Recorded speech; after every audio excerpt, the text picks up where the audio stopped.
I just like to drive. I think drifting is just incredibly fun.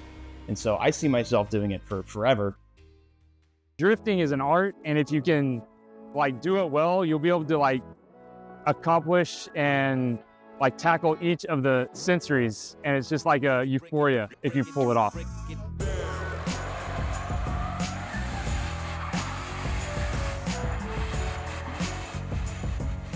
Professionally, I'm a mechanical engineer, a hobby drifter, and owner-operator of Knuckle Up. I would say probably 10 years ago, I ran into the original Essence Garage members through a 350Z forum, and they kind of just took me underneath their wings and showed me the way. I've always been into cars. I was never into like drifting. I was always into like Wangan, like highway racing stuff back in the day. I really enjoyed that. I always thought that was cool. That was like my first introduction to like Japanese culture and like driving. When Essence Garage took me in, they kind of like showed me the real cool stuff. And then, yeah, I just kind of got lost and been here ever since. Recently, I've been trying to like focus on like one skill or two skills per event. Like this weekend, I've been trying to focus really hard on proximity on cars. And then also like going faster. I just feel like those are some things I'm lacking in my driver skill set. So that's what I kind of try to go into each event working on a goal or two. My best skill for drifting, I think I can make really cool cars. I think I'm pretty good at that. But I've done it long enough that I'm like, okay, I need to work on like getting better at driving. So yeah, I think I can just make cool cars. Drifting is very broad. There's a lot of niches and everybody can kind of find their place. I think the worst thing about it is that if someone doesn't like what you like, you immediately write them off. You don't want to be involved with them. But at core, everybody's into drifting. I don't know, it's more of like a hobbyist art form. There's so many ways to express your creativity in drifting, whereas in time attack or road racing, like your goal is to have the fastest lap. In drifting, you can have the fastest car, the coolest car, the lowest car, you know, whichever. There's many aspects. There's not one way to, you know, build a drift car. So I think that's why it sets it apart from everything else. Figure out what you like the most and follow that path. And, you know, it's not overnight. Don't believe everything you see on the internet. We're not takeover people.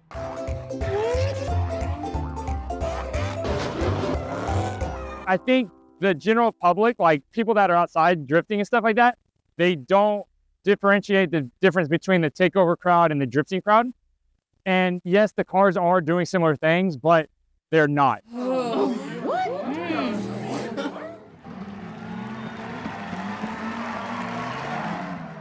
Media is a huge aspect in Knuckle Up. If it wasn't for media, Knuckle Up wouldn't be what it is today.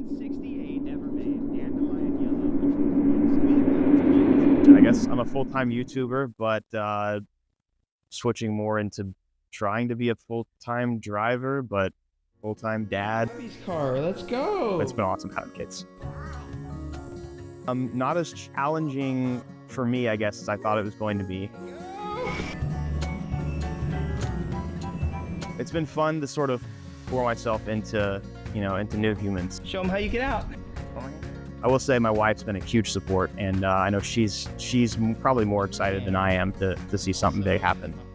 She's the reason why I think I've been able to finally convince myself to like go for it. Because I'm a self-doubter naturally. I don't talk well about myself head and out loud, and so it's kind of hard. So she's been fantastic. She's been really supportive. You know, I think that a lot of it has been me showing my passion along the way, because it wasn't always like that. Her parents, or you know, my mom, like they weren't always like, "Oh yeah, this is really cool what you're doing." Because a lot of times it was like, "Stupid." But I guess showing my passion for so long, it's showed them how much I care about it. And so, especially my wife, I mean, she just bought the 370, the other 370Z for me, just because she saw how frustrated I was getting, how much trouble I was having.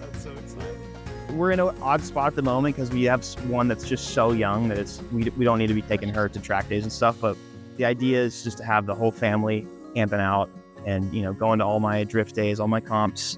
But yeah, I mean, I'll drift around my driveway all the time, and, you know, my oldest loves it. She claps. You know, anytime that I paint a car or do something new, I always bring her out into the shop and get her reaction just to see, you know, how she likes it. So my drifting experience is pretty finite, but I guess with cars, I mean,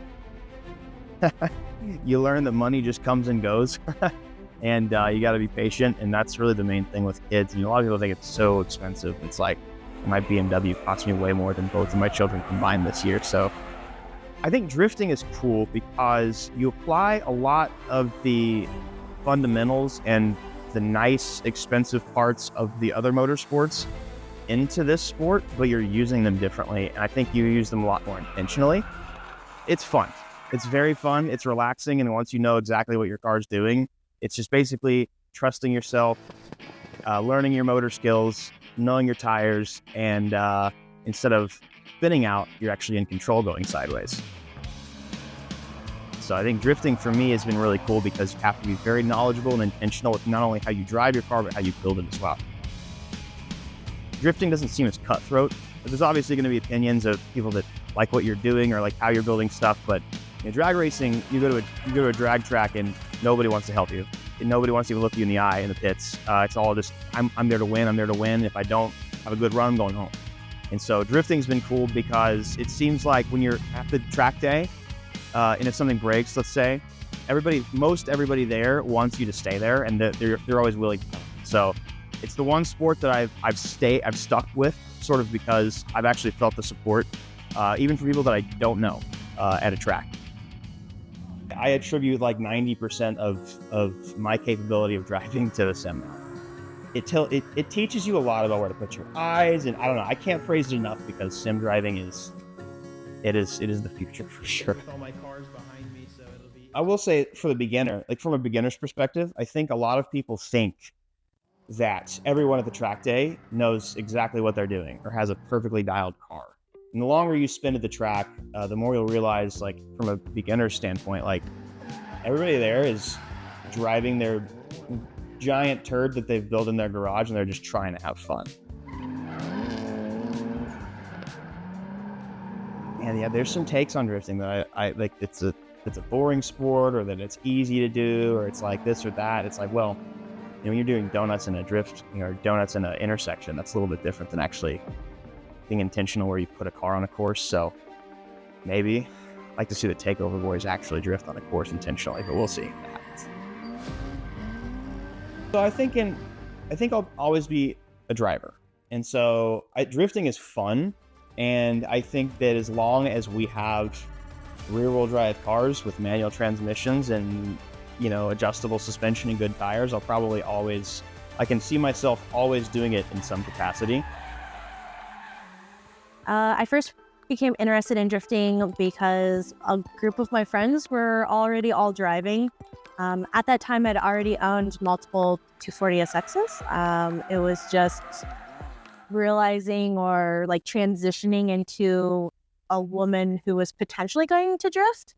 And luckily I had like a pretty good like supportive group of friends who were like, hey, try my car, because at that time, yes, I had 240s, but they weren't like drift cars. So they let me try their cars first. And I kind of realized like, hey, this is fun. This is for me. And I picked it up pretty quick. So it was like trying to decide like, do I want to invest my money into doing this? There's always like that fine line. I had these really cool cars already that looked nice, but they were kept super clean because they weren't drift cars. And then it was like, oh, here's a car you're about to absolutely destroy. When I very first got into drifting, it was a very new thing. Well, when I first got around people who drifted, I started with friends and a boyfriend at that time. That was my very first like wow, you could drift these cars. But again, not thinking I could drift. I didn't think I wanted to, and I was very poor. Maybe when I was at Drift Indy, it was such a small community, and at that time, I wasn't really there, maybe because like we were drifting or anything like that. It was just more of like seeing it in first person, like, wow, this is a no angle type event, but like people are trying to drift or they're crashing into the wall. So that was really crazy, but that was the first time that I felt like, wow, there's like a community here where people are just compassionate and caring. That was 2010. Let's go all the way to now. The drifting community is very split. And I think that's mostly because of the internet, unfortunately. There's a big diversion of competition. You're either very competitive, very style oriented, or maybe you run into my group where you're just happy to be here, right? Like I don't have the prettiest car, but it's always all one color and all put together. And in my eyes, I'm a very consistent driver. There are people who take style very seriously and they turn themselves into maybe not so great drivers because the style is what's really, really important. Then you have your extreme competitive, dialed in wreckers, right? People who are just like pedal to the metal all the time. If you don't typically fall into one of those groups, you get lost or forgotten about, or just there's not a support structure at all. It's very interesting to me, and it puts a tough taste in your mouth of like anybody coming into the sport or anybody wanting to stay in the sport of like, where do I belong? So for me, I'm always like, I want to do drifting because it's fun and I really enjoy it. And I love what I do and what I'm doing with my friends, really, right? And when there isn't a car culture, like a car group, or people who are just enthusiasts trying to be more of like the backbone of like wanting to drive or wanting to help encourage positive events like the training days or getting beginners or new people in the car, like the demos and stuff that we do, it's sad for me to see. I haven't experienced any problems like, oh, that's a girl driver, right? Oh, that's a girl driver. Sometimes people just won't drive with me, think it's the opposite, not because they think I'm bad. Maybe they think they're bad, I'm not sure. Remember to be patient with yourself, be kind to yourself. This is your first time living life too, right? This is all of our first time living life. But don't be discouraged and don't be afraid to get back out there. I've always said that drifting is just a bonus. It's the friendships and the memories that you make. And if you get to turn some laps, then it's just a bonus.